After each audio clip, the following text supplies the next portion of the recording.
Bueno, algunas cosas ya no lo soy, pero en fin, soy de otras. Pero el caso es que yo creo que es una coyuntura en la que ante la que no me encontraba desde el año 92, 93 en España, cuando empezamos a explicar en España, no solo yo, sino Pilar, Perales y alguien más, pues lo que era la Convención de Viena, cuando España ratificó y depositó. Es verdad que Vilma ha puesto énfasis en el depósito, y el depósito es muy importante para la entrada en vigor. El instrumento de adhesión de España pues es de 17 de julio de 1990 y se publicó en el Boletín Oficial del Estado la Convención el 30 de enero de 1991. Y a partir de ahí empezó a correr el año que prevé la propia Convención. Yo no sabía que había alguna duda respecto de ese extremo, pero yo traía la historia del íter legislativo de la Convención en España, porque claro, traigo una fotocopia de mi Boletín Oficial del Estado y en esa fotocopia es donde está publicada la Convención, tal como era la Convención en ese día en que España se adhirió.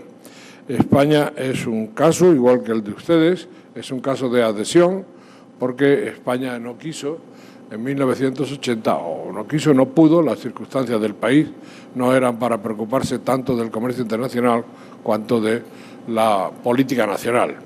El caso es que, bueno, pues desde entonces no hablaba o no me enfrentaba, como les decía, a la tesitura de presentar la Convención de Viena como un todo a un público especializado, como son ustedes, los abogados y algunos otros operadores económicos, empresariales de Costa Rica.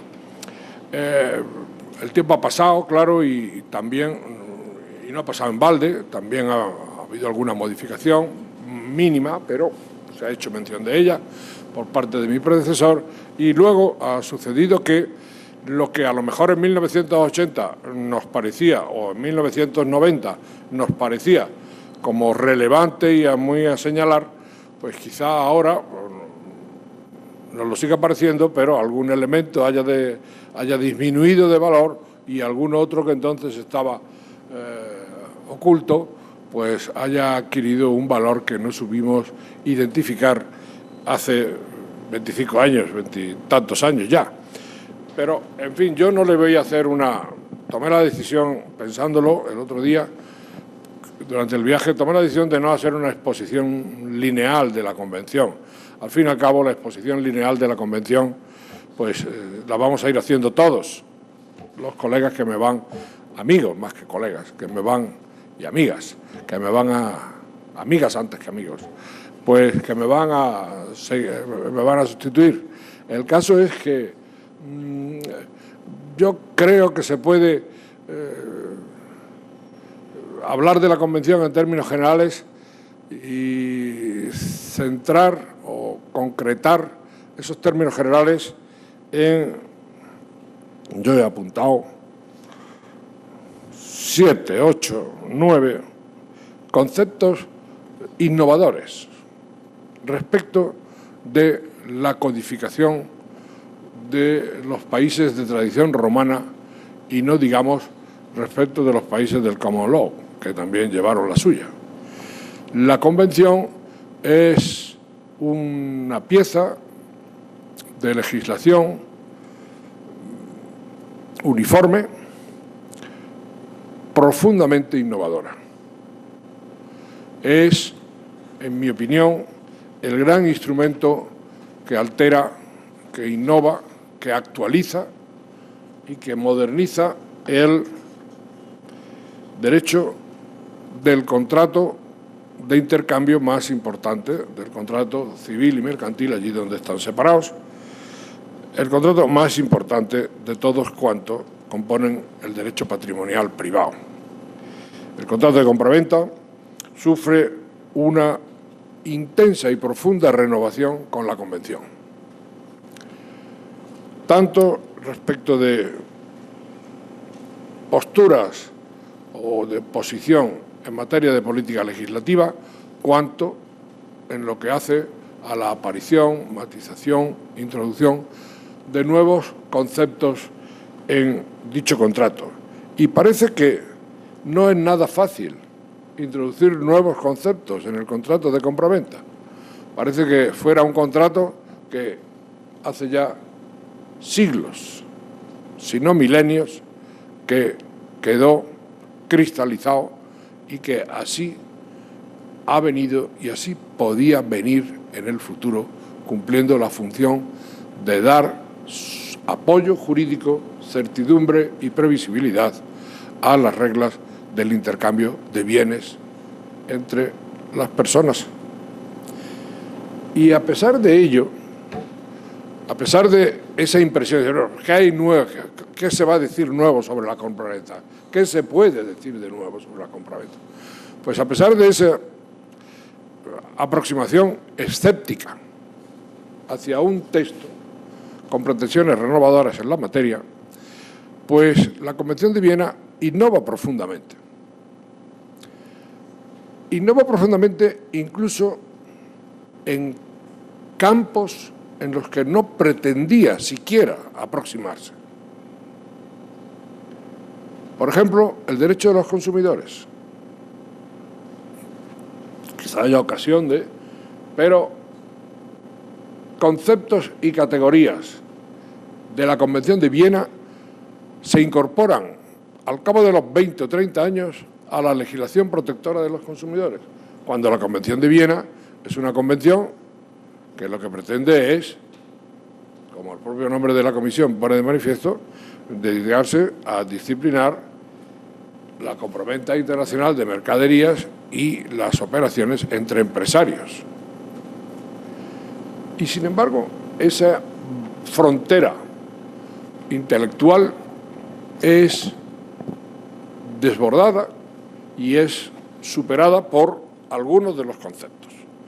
Me voy a referir a esos conceptos, pero no sin antes decirles que la Convención de Viena del 80 vino a sustituir naturalmente en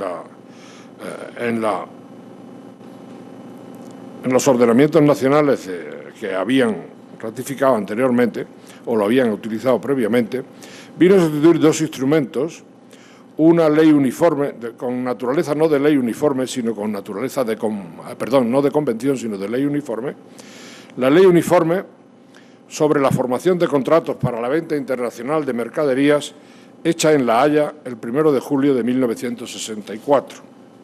Convención de La Haya sobre la formación de los contratos. Esa Convención de La Haya, que sigue existiendo, las partes que ratifican, o se adhieren o aceptan la Convención de Viena de 1980, tienen que denunciarla y tienen que salir de ella. E igualmente, la Convención, y aquí sí, relativa a una ley uniforme sobre la venta internacional de mercaderías hecha en La Haya el 1 de julio, la misma fecha, del 64. Allí en La Haya se negoció y se aprobó una convención sobre la formación y otra convención sobre el contrato. Pues ambos dos instrumentos, los 80, que no han sido nunca, por ejemplo, España nunca fue parte de los textos de La Haya, pero los países que fueron parte de uno o de los dos textos de La Haya tuvieron la necesidad de denunciar ambos textos y trasladarse a la Convención de La Haya, a la Convención de Viena. Eso, además, era exigencia de la Convención porque lo dispone su artículo 99, apartado 3, en la actualidad. Pero esto es, por así decir, una observación de tipo preliminar. Preliminarmente también, luego supongo que se hablará con mucho más detalle, es el artículo, la disposición del carácter no imperativo, sino dispositivo de la Convención. Las partes podrán excluir la aplicación de la Convención de Viena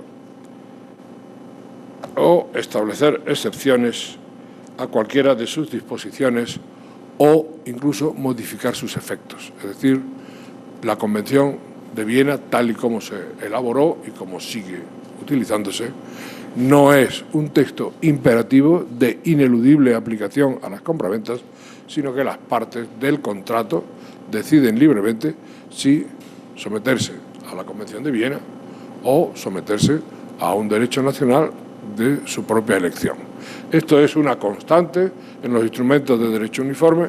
Los instrumentos de derecho uniforme del comercio internacional son instrumentos de libertad, son instrumentos que ofrecen un texto a la elección de las partes, un texto conocido, un texto en su idioma generalmente, un texto que le puede resultar familiar a los jueces competentes, pero ese texto es un texto ofrecido, no impuesto. Es el artículo 6 de la Convención en donde encuentran ustedes esa libertad de elección de la que los costarricenses seguirán disfrutando una vez que hayan depositado el instrumento en la oficina del secretario general, la oficina de tratado de la Secretaría General de Naciones Unidas. Pero, en fin, ahora sí, con estas, digamos, cautelas introductorias y preliminares, voy someramente a hablar de 6, 7, 8 conceptos que a mí me llaman la atención, me llamaron la atención en su momento y que aparecen o pueden aparecer en la Convención un tanto no tan oculto y que constituyen novedades dogmáticas, doctrinales y también de soluciones a problemas respecto de el derecho preexistente, en mi opinión. Hay, por supuesto que la aportación, además, de los mexicanos en esto es de primera categoría. Hay la introducción de, ante todo, porque fue muy chocante en su momento, hoy día no lo es, pero en 1980 fue muy chocante, la introducción de un nuevo estándar jurídico en los países de tradición romana, el estándar jurídico de la razonabilidad, regla de la razón, lo razonable. La Convención, algún gran sabio jurídico mexicano ya desgraciadamente fallecido, decía, la Convención es un código civil más la regla de la razón, de lo razonable que aparece, lo había contado, además, había tomado la molestia de contar las veces que razonable o razonablemente aparecía en la Convención. No sé si eran 86 veces o algo así, ¿no? ¿Cuántas? ¿Sí? Un poquito menos. Bueno, una cantidad enorme de veces. Cosa que, además, para nosotros, para los juristas de tradición romana, pues era una cosa enorme. No sabíamos lo que era. Nosotros hemos jugado con y hemos utilizado y sabemos bastante bien lo que es la buena fe.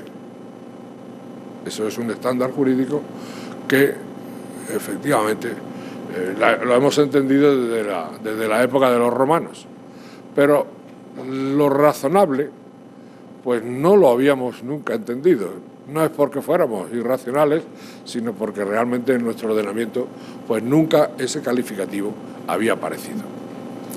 Fue un gran debate y al final prevaleció el estándar de lo razonable, pero también aparece el estándar de la buena fe. El caso es que, sin embargo, gana por goleada el estándar de lo razonable. Y la primera tarea del intérprete de tradición romana respecto de la Convención pues fue decir, ¿esto qué es? Y fue el primer criterio de rechazo, todo hay que decirlo. Hoy día no es criterio de rechazo lo razonable es entendido. Y si no entendido, por lo menos es fácilmente susceptible de un completamiento que sí que permite para el jurista romano su entendimiento. Es muy frecuente y hemos introducido en muchos textos del derecho uniforme la regla de lo razonable, pero, por ejemplo, en materia de plazo razonable, añadiendo, según los casos, en un plazo razonable no superior a 5 días, no superior a 10 días. Es decir, eso, digamos que es la batalla que los romanos hemos ganado en la afirmación categórica y omnipresente de lo razonable. No hay que tenerle, como de hecho ha venido sucediendo, no es lo mismo hablar de la trufa razonable de la Convención en 1980 que hablar hoy día de la trufa de lo razonable en la Convención de Viena.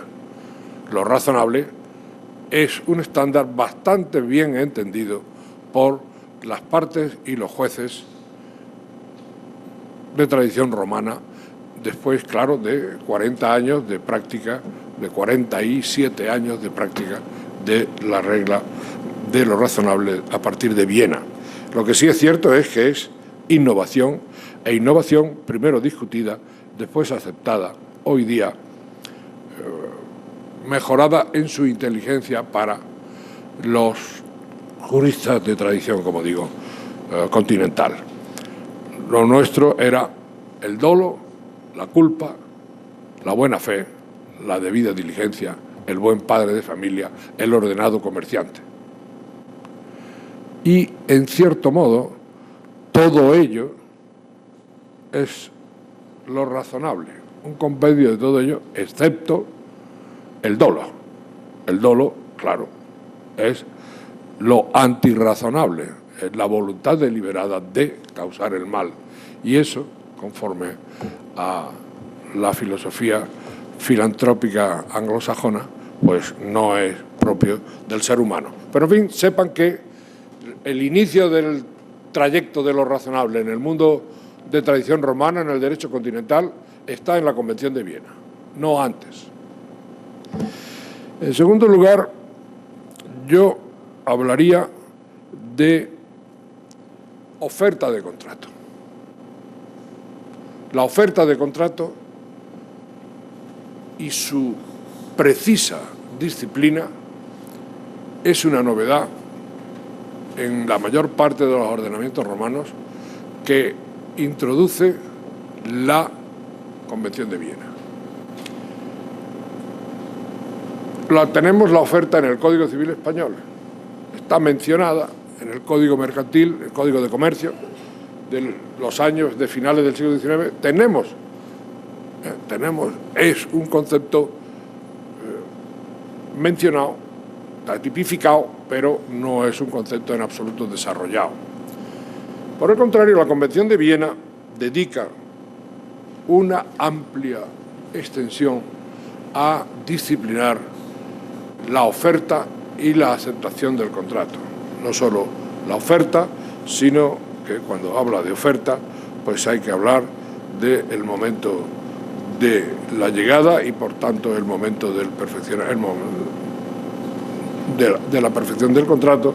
Hay que hablar de la revocación de la oferta, hay que hablar del momento del consentimiento de las dos partes, la aceptación de la oferta y su efectividad como elemento de perfección del contrato. Es decir, todo lo que es el iter contractualis está muy desarrollado en la Convención de Viena, mucho más que en los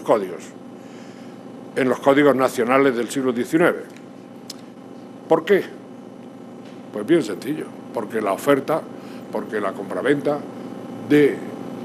contemplada por la Convención es una compraventa internacional, en un momento en que no hay comunicaciones como hay hoy.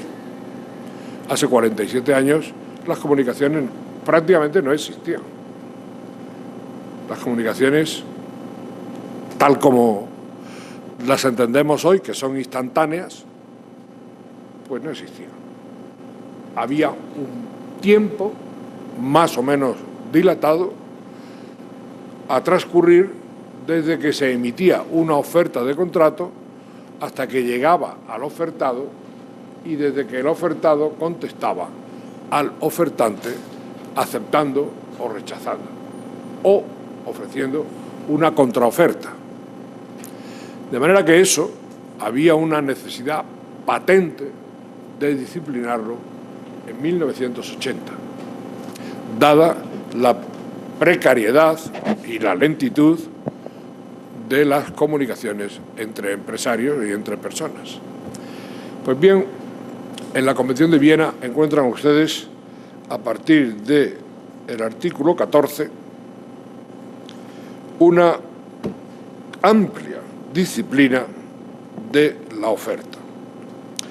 Dice, la propuesta, el 1 apartado de ese 14, de celebrar un contrato dirigida a una o varias personas determinadas constituirá oferta si es suficientemente precisa e indica la intención del oferente de quedar obligado en caso de aceptación.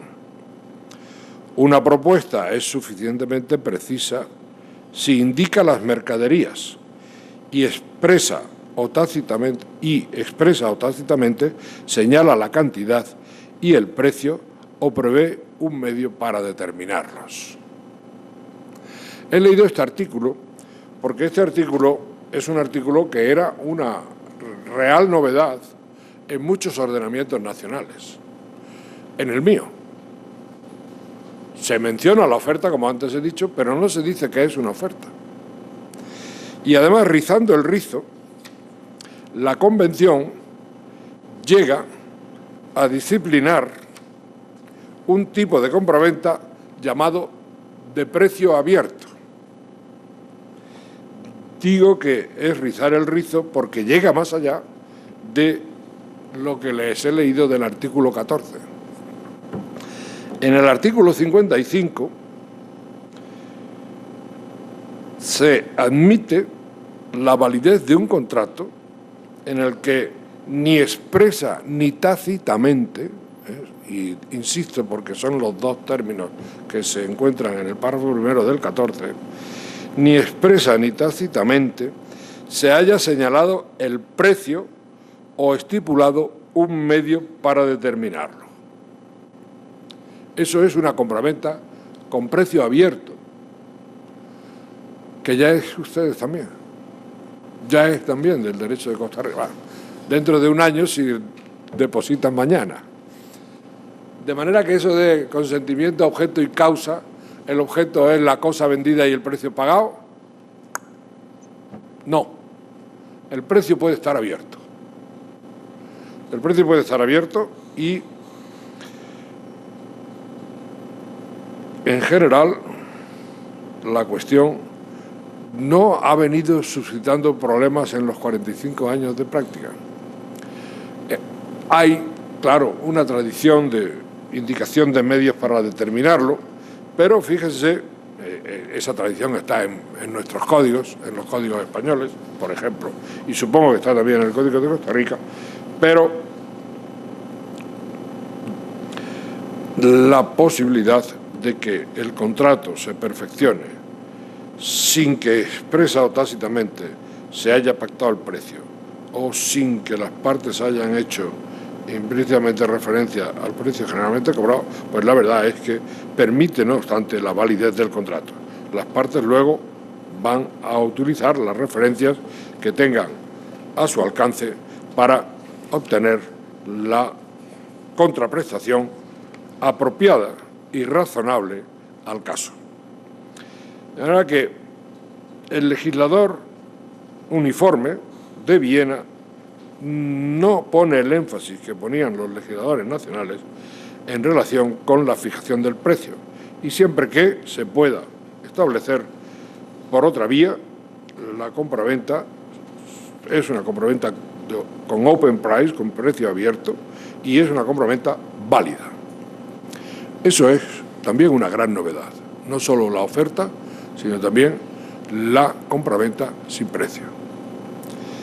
Sin precio fijado en el momento de la perfección del contrato. No es óbice no obsta la perfección y la validez del contrato.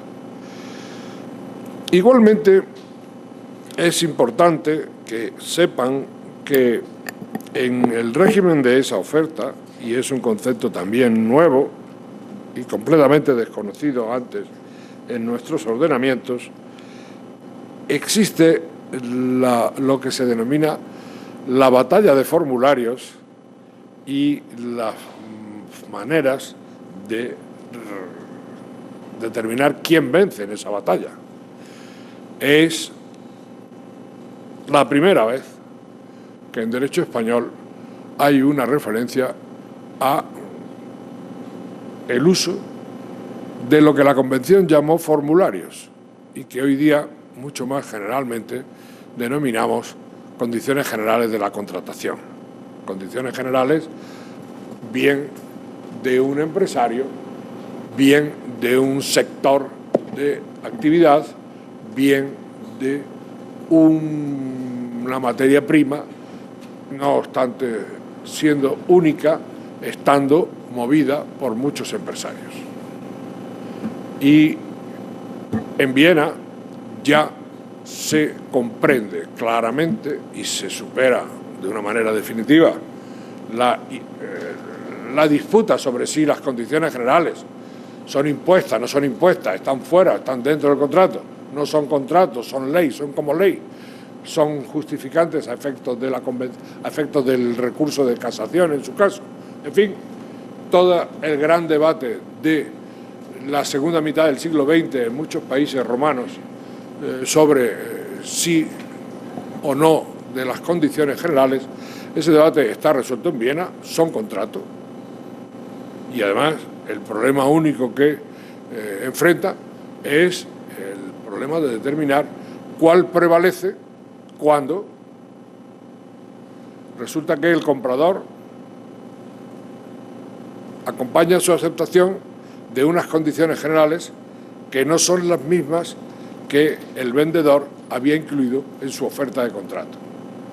Es decir, cuando las partes en presencia, en lugar de aceptar unas condiciones generales propuestas por una de ellas, aceptan, incorporando al contrato, sus propias condiciones generales, cada una de las dos partes. En ese caso, encontramos eso que digo, batalla de formularios, y la Convención se enfrenta con la batalla y arregla, determinando cuál de las dos condiciones generales enfrentadas e incorporadas a oferta y aceptación por cada una de las partes, pues debe prevalecer. Ustedes pueden consultar a ese respecto al artículo 19 de la Convención de Viena, que no leeré. Tienen ustedes otro concepto que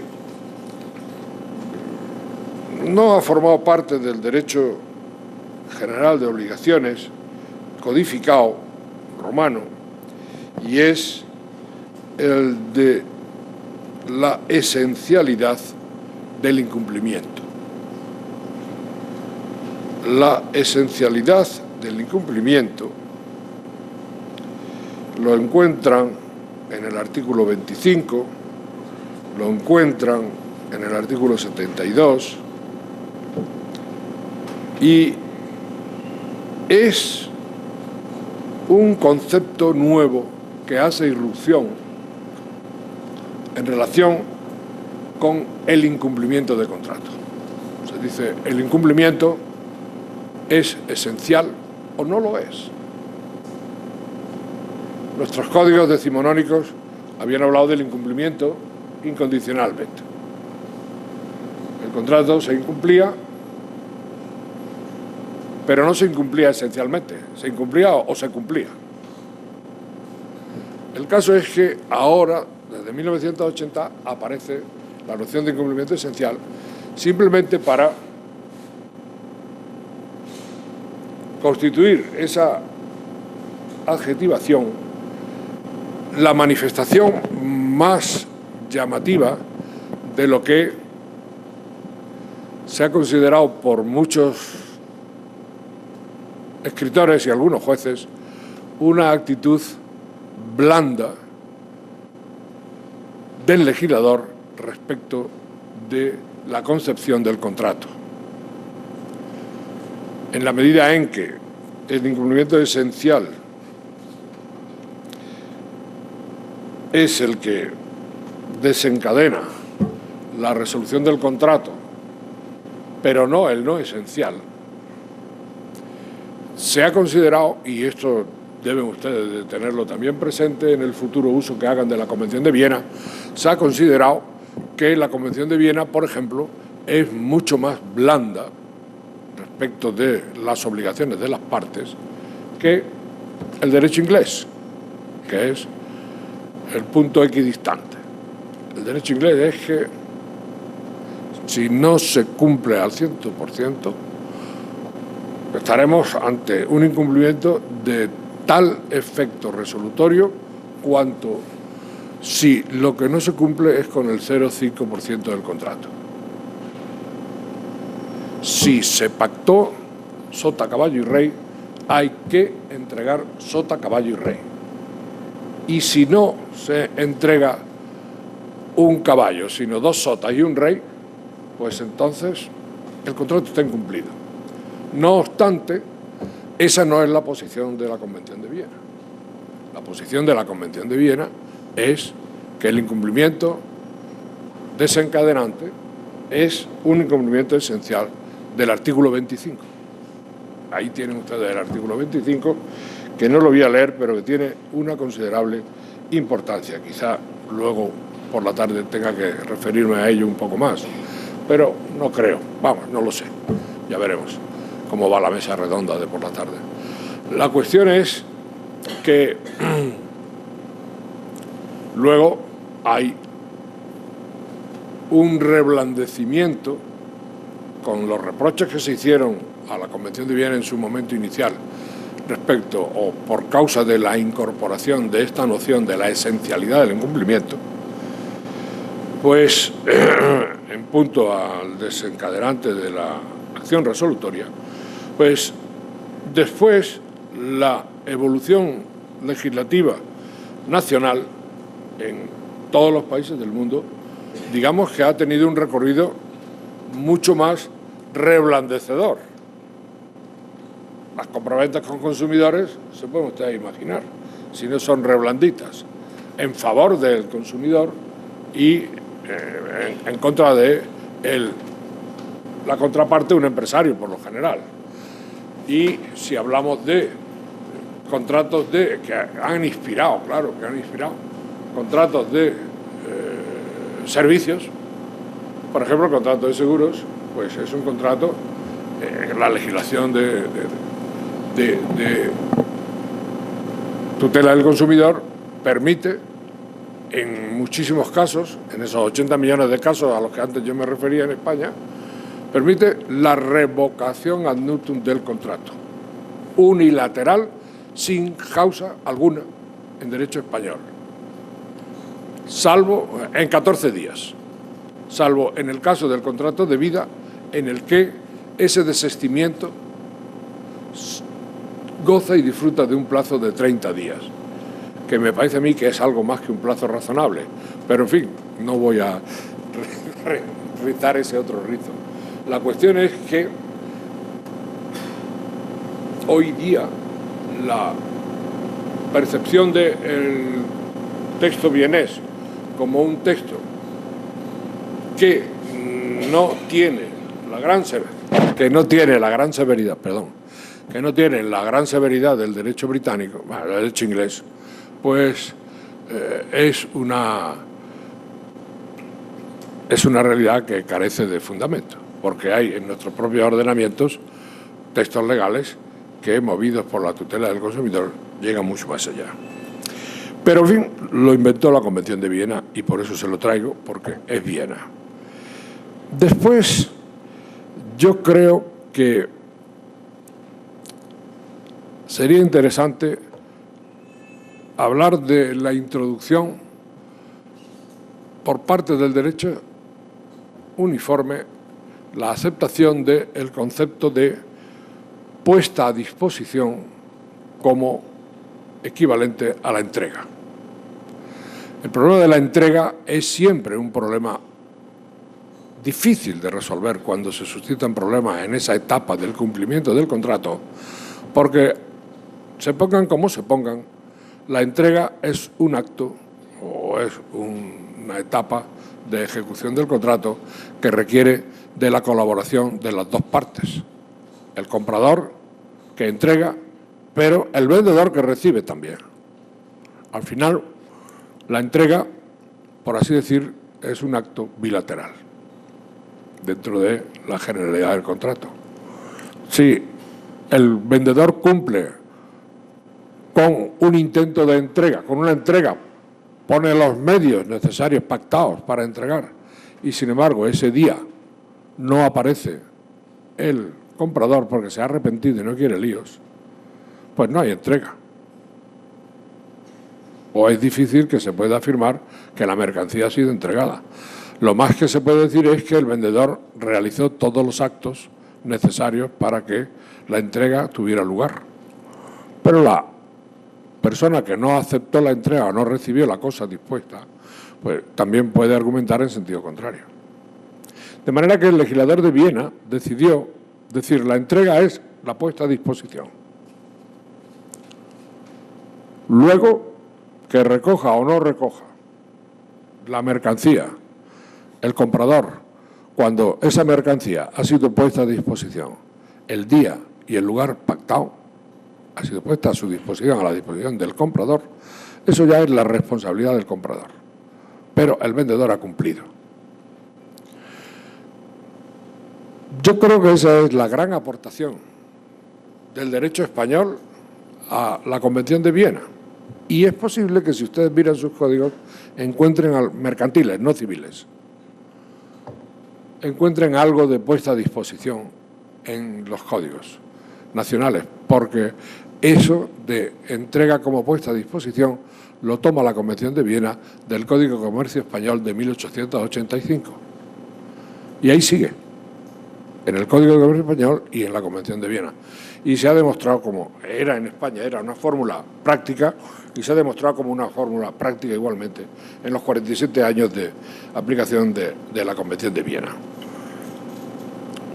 Yo creo que hay igualmente algún otro concepto interesante, nuevo. Por ejemplo, yo creo que ya he mencionado 6 o 7. Acabo con el concepto de conformidad de la cosa vendida. La conformidad la encuentran ustedes en el artículo 35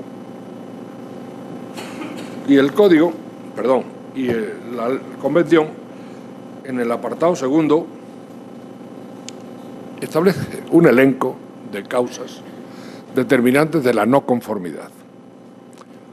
Y, en particular,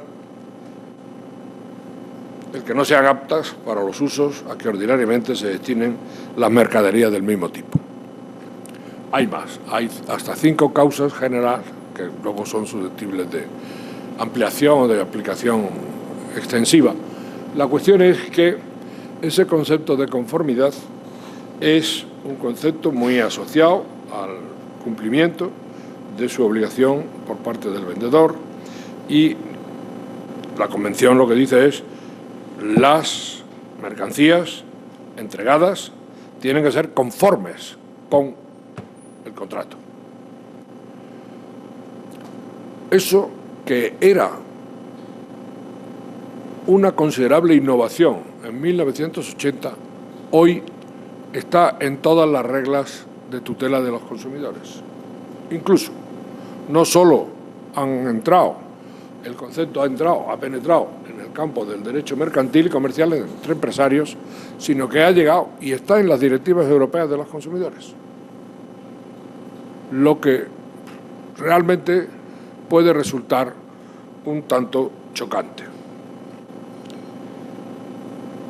Yo creo que ya es la hora de terminar, ¿no? Y bastantes pinceladas de innovación les he dado sobre la Convención de Viena. Dirán, ¿pero qué es la Convención de Viena? ¿Qué es un saco de cosas nuevas? No, no, todo lo demás, toda la estructura, todo lo demás es la compraventa que ustedes han estudiado, han conocido y están enseñando o están aplicando en sus sentencias. De manera que la Convención de Viena lo que hace es innovar en 6, 8, 10, a lo mejor más puntos. Y yo creo, pero eso requería otro tiempo y otro espacio probablemente, y yo creo que en la Convención de Viena ahora se puede encontrar, incluso no se ha visto, y cuando lo he escrito yo creo que me han criticado, pero no estoy muy seguro, se puede encontrar incluso un principio de responsabilidad precontractual del vendedor. Si leen ustedes con minucia, lo que pasa es que no lo escribí en español, pero ni el editor era español, es español, pero lo tengo incluso por escrito. Si leen los artículos 38, 39 y 40, creo que son, verán ustedes cómo hay